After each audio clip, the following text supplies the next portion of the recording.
আল্লাহ নবী রাসূলদেরকে পাঠিয়েছেন। নবুয়তের যুগ শেষ হওয়ার পরে বেলায়েতের যুগে আল্লাহ তার বন্ধু ওলি আল্লাহদেরকে পাঠিয়েছেন।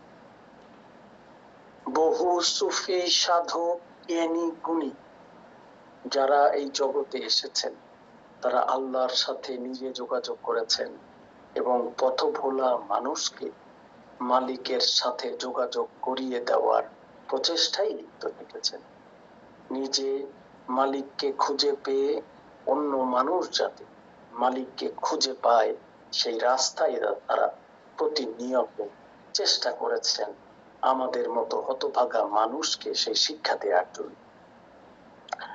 নবুয়তের ধারা শেষ হওয়ার পরে বেলায়েতের ধারা যখন শুরু হয়, নবীদের নবী হিসেবে স্বীকৃতি পেলেও সকল ওলি আল্লাহ হিসেবে স্বীকৃতি পান নাই। সকল ওলি আল্লাহদের যাত্রাটাও সহজ ছিল না। যে সময় যে ওলি আল্লাহ এসেছেন তৎকালীন মানুষ তৎকালীন যুগের জ্ঞান গরিমা দিয়ে ওই ওলি আল্লাহকে বিচার করার চেষ্টা করেছেন। যেহেতু ওলি আল্লাহ বা তার অলিত্ব কোনো স্কুল কলেজ মাদ্রাসা কোনো বিদ্যালয় থেকে অর্জন করা যায় না, সেহেতু এইটার স্কুল কলেজের শিক্ষার্থী মাদ্রাসার শিক্ষার্থীরা এইটার মান বুঝতে পারবে না। ডাক্তার ছাড়া যেমন ভালো ডাক্তার খারাপ ডাক্তার বোঝা যায় না, প্রেসক্রিপশনে কি লিখলো বোঝা যায় না, শিক্ষক ছাড়া যেমন আরেক শিক্ষকের ভুল ধরা যায় না, ঠিক তেমনি ভাবে আল্লাহ ছাড়া অন্য বলি আল্লাহ ঠিক না বেঠিক, সঠিক না বেঠিক, কতটুকু সঠিক কতটুকু বেঠিক তা নির্ণয় করা যায় না। কিন্তু পরিতাপের বিষয়, আমরা স্কুলে পড়ে মাদ্রাসায় পড়ে কলেজে পড়ে ইউনিভার্সিটিতে পড়ে আল্লাহর অলিত্বের বিবেচনা করতে চাই। বলি আল্লাহ কেমন, কত বড় কত ছোট, কি রূপ কেমন, যেই বিষয়ে আমার জ্ঞান নাই আমি যদি সেই বিষয়ে বিবেচনা করি তাহলে তো সেটা সঠিক বিবেচনা না হওয়ার সম্ভাবনাই বেশি। তাই বলি আল্লাহদের কাছে সেই বিবেচনা না, নিয়ম হচ্ছে নিজেকে ওলি আল্লাহর কাছে এসে পরিবর্তন করা। যুগে যুগে যত নবী রাসূল ওলি আল্লাহগণ এসেছেন তারা প্রত্যেকেই চেষ্টা করেছেন আপনার আমার মতো হতভাগা মানুষকে আল্লাহ ও রাসূলের পথ দেখাতে। তাই আপনি ওলি আল্লাহর কাছে এসে যদি পরিবর্তিত হন তাহলেই ওলি আল্লাহর সার্থকতা।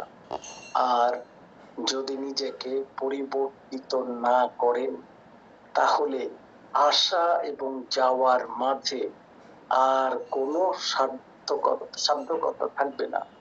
আমার কোনো আশার বা আমার মুর্শিদের বা তার মুর্শিদের অথবা যত ওলি আল্লাহগণ এসেছেন যারাই আসবেন তাদের এই আশা এবং যাওয়ার পিছনে কোনো মূল্য থাকবে না যদি আপনি চরিত্রবান না হন। এখন অবশ্য অনেক জ্ঞানী গুণী সমাজে অনেক বৃদ্ধি পেয়েছে, অনেক আলেম ওলামা বৃদ্ধি পেয়েছে, অনেক মহাজ্ঞানী বৃদ্ধি পেয়েছে। দুইটার রাস্তা দুই রকম, বুঝতে হবে। ইলমুল কিতাব এর জ্ঞান আর ওলি আল্লাহর জ্ঞান একই নয়। উদাহরণস্বরূপ বলা যায় সমুদ্রের মধ্যে জাহাজ চলে এবং সাবমেরিনও চলে। সমুদ্রের মধ্যে যেই জাহাজ চলে সেই জাহাজ সমুদ্রের উপরিভাগে চলে আর সাবমেরিন সমুদ্রের গভীর অংশে চলে, সমুদ্রের নিচে চলে। জাহাজের দৃষ্টিতে সমুদ্রে অনেক বড় বড় ঢেউ, কখনো এইরকম কখনো এইরকম কখনো এইরকম কখনো এইরকম। বড় বড় ঢেউ আসলে জাহাজ কাঁপতে থাকে, দুলতে থাকে। নাবিকরা বলে অনেক বড় ঢেউ, আরে বাবারে বাবা। সাবমেরিন কি বলে জানেন? সাবমেরিনের নাবিকরা বলে, কোথায় ঢেউ? আমি তো আসার পাসার খাইতেছি না, আমি তো ঢেউ খুঁজে পাইতেছি না। কি বলো, তোমাদেরকে এত উপর থেকে উঠে একটা আছাড় দিতেছে, কই আমি তো ঢেউ দেখি না। দেখেন, দুটোই একই পানিতে চলতেছে, দুটো যান একই পানিতে চলতেছে, একটি শুধু উপরের পৃষ্ঠে আর একটি নিচে, তাতেই তাদের দৃষ্টিভঙ্গির পার্থক্য হয়ে যাচ্ছে। একজন বলে বড় বড় ঢেউ, আরেকজন বলে কোথায় ঢেউ। শুধু কি তাই, আরো আছে।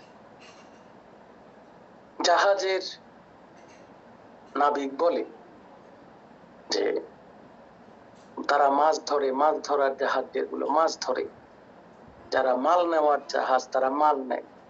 জাহাজের নাবিক বলে, দেখেন সমুদ্রের মতো কত বড় বড় মাছ, সারাদিন তারা মাছ ধরে, বলে কত বড় মাছ। আচ্ছা, সাবমেরিনের নাবিক বলে, মাছ তো আছেই, কিন্তু তোমরা তো উপরের যে মাছ 100 কেজি 200 কেজি 500 কেজি দেখো, এটা তো ছোট মাছ, এটা তো বড় না। বড় তো পানির গভীর নিচে আরো বড় মাছ আছে, সেটার নাম তিমি মাছ, নীল তিমি। ওইটা একটাই হয় 100 ফিট 200 ফিট 300 ফিট লম্বা। তোমার দৃষ্টিতে মাছ যত বড়, মানে জাহাজের দৃষ্টিতে সমুদ্রের মাছ যত বড়, সাবমেরিনের দৃষ্টিতে সমুদ্রের মাছ তার চেয়ে আরো বড়, অনেক বড়, কয়েক গুণ বড়। কি বলেন, সত্য না মিথ্যা? জাহাজ বলে বড় ঢেউ, সাবমেরিন বলে বড় পাহাড়। বড় পাহাড় মানে, বলে পানির নিচে তো মানুষের মাউন্ট এভারেস্টের চেয়ে বড় পাহাড় আছে, তাই নাকি? তাহলে একই জায়গায় দুটো ব্যক্তি চলেন, একই সমুদ্রে দুটো যান চলছে, একটি জাহাজ সমুদ্রের উপরে, আর একটি সাবমেরিন সমুদ্রের নিচে। দুইজনের দৃষ্টিভঙ্গি দুই রকম হয়। কিছু কিছু সময় মিলে, মিলে না তা না, কিছু কিছু সময় মিলে, বাট অনেক সময় তার অমিল হতে পারে, এবং সাবমেরিনের যাত্রী অনেক গভীর ভাবে তা চিন্তা করার সুযোগ পায়, যেটা জাহাজের যাত্রীর পক্ষে সম্ভব নয়। ঠিক একই ভাবে যদি আমরা এই সমুদ্রকে ধর্ম হিসেবে ধরি, আর জাহাজের যাত্রীদেরকে সমাজের আলেম হিসেবে ধরি, আর সাবমেরিনের যাত্রীদেরকে সুফি সাধক ওলি আল্লাহ হিসেবে ধরি, একই কথা হবে। ধর্মটা তো আমাদের সবার, আল্লাহ তাআলা যে জীবন ব্যবস্থা দিয়েছেন সেটাই তো। এখন বিষয় হচ্ছে, এক একজনের দৃষ্টিভঙ্গি এক এক রকম। যিনি ধর্মের উপরই ভাগে থাকেন, অর্থাৎ মাসলা মাসাইল ফতোয়া কিতাব নিয়ে থাকেন, তারা শুধু মাসলা মাসাইল কিতাবের ফতোয়া সম্পর্কে যুক্তি তর্ক দ্বারা নিরীক্ষণ করে তাদের জ্ঞান বলতে পারে। আর সুফি সাধকগণ, যিনি সাবমেরিনের মতো ডুবে সাধনা করে চোখ বন্ধ করে মালিককে খোঁজেন, মালিকের সন্তুষ্টি অর্জন করতে পারেন, মালিকের সাথে যোগাযোগ করেন, তিনি কিন্তু খুব একটা মাসলা মাসাইল ফতোয়া খোঁজেন না। তিনি খোঁজেন, মালিক তুমি কিসে খুশি, মালিক তুমি কিসে রাজি, মালিক কোন পথে চললে তোমাকে পাবো, কোন পথে চললে তোমার সন্তুষ্টি অর্জন করতে পারবো, সেই রাস্তা তিনি খোঁজেন। সহি, এর অর্থ এই নয় যে মাসলা মাসাইল ফতোয়াকে আমি ভুল বলছি, সহি, বাট শরীয়ত, তরিকত, হাকিকত এবং মারিফতের সমন্বয় হচ্ছে ধর্ম। এখন শুধুমাত্র শরীয়তকে সামনে এনে অন্যান্য জায়গাগুলোকে যদি আমরা অস্বীকার করি, চলবে না। সাবমেরিন যেমন জাহাজকে অস্বীকার করতে পারে না, জাহাজও সাবমেরিনকে অস্বীকার করতে পারে না। জাহাজের দৃষ্টি আর সাবমেরিনের দৃষ্টি এক নয়, যদিও এক নয়, এক না হলেও তাদের কিছু জায়গায় মিল থাকবে এবং একজন আরেকজনকে স্বীকার করবে। একইভাবে সমাজের আলেম ওলামাগণ, সমাজের জ্ঞানী ব্যক্তিত্বগণ যত তাড়াতাড়ি সুফি সাধনাকে, ওলি আল্লাহদের এই বিদ্যাকে মানে গ্রহণ করবে, দেখা যাবে এই আলেমই একদিন দুই জায়গায় আলেমে পরিণত হয়েছে, অর্থাৎ দুইটা জ্ঞানে জ্ঞানী হয়েছেন। এক সমাজের শরীয়তের জ্ঞান, এক নিগুড় রহস্য মারেফতের জ্ঞানী, মালিকের খোঁজার মালিকের জ্ঞানে তিনি জ্ঞানী হতে পারবেন।